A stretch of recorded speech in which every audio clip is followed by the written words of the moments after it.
The aim of this series is to document and basically fill a Pokedex. The idea is I'm going to fill an Estonian Pokedex. I'll call it the Dex or something. And the plan is to basically capture and learn and educate about as many different species of animals that live in Estonia and fill a Pokedex. In this episode, I'll be looking for the bumblebee. There are 21 species of true bumblebee in Estonia. And I say true because there are also these bumblebees known as cuckoo bumblebees. And cuckoo bumblebees are bees that infiltrate nests, kill the queen, and get all the workers to feed them, etc. and bring them nectar.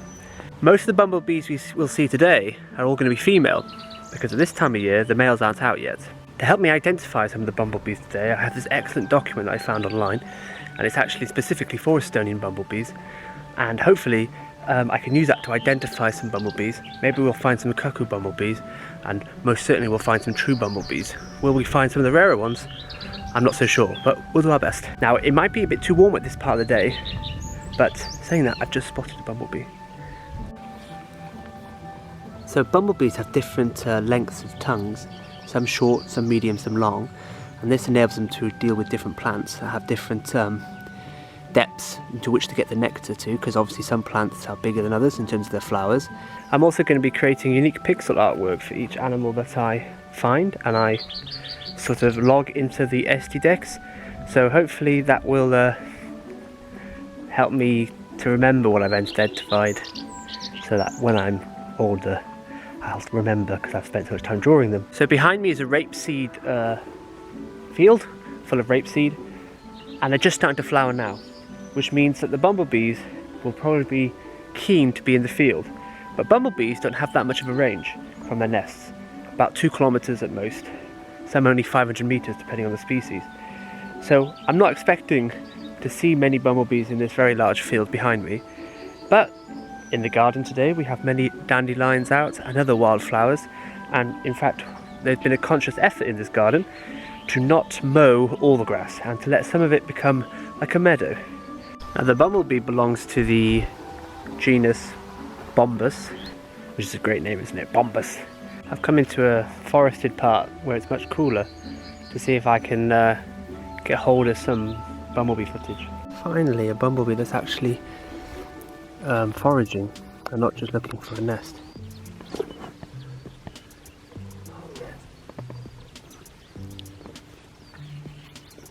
Gorgeous, thank you so much. Isn't that a brilliant shot? Look, there's me. There's our bumblebee. Just having a bit of a shade by the looks of it. Big queen. Found a bumblebee. Strange looking bumblebee. Yeah. Bombus christinius. Very dark.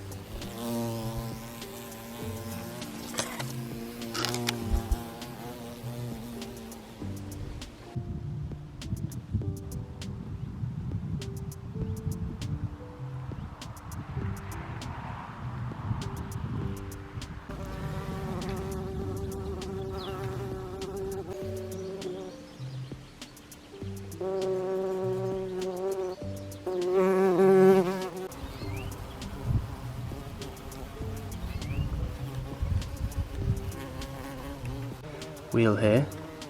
Now, this is a slightly different version of the one we just saw because it's got a more of an orange. Bexy!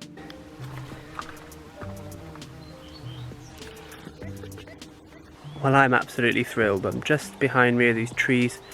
There are at least 10-20 bumblebees foraging, looking for nectar, landing on flowers, staying on some, ignoring others. It's said that after the bumblebee has foraged on a flower and has taken the nectar, it's thought that it leaves a scent there, meaning that other bumblebees that come along know that it's kind of had all the goodies taken from it and that they need to move on, which helps with efficiency because they can keep moving until they find a flower that hasn't been touched or fed in or been visited by another bee in a while. So they can basically jump from flower to flower quite quickly, never staying still for too long until they find a good flower. This is symbiosis at its finest. You have the bumblebees receiving nectar, which is basically carbohydrate for the animal, and then the plant in return has its pollen spread. Bees are declining all around the world, and they're so important to us. They're literally worth billions of dollars to economies. Billions of mouths are fed due to these amazing creatures.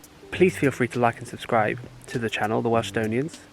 I'm doing all sorts of content around Wales and Estonia, and a bit of travelling as well, so please subscribe.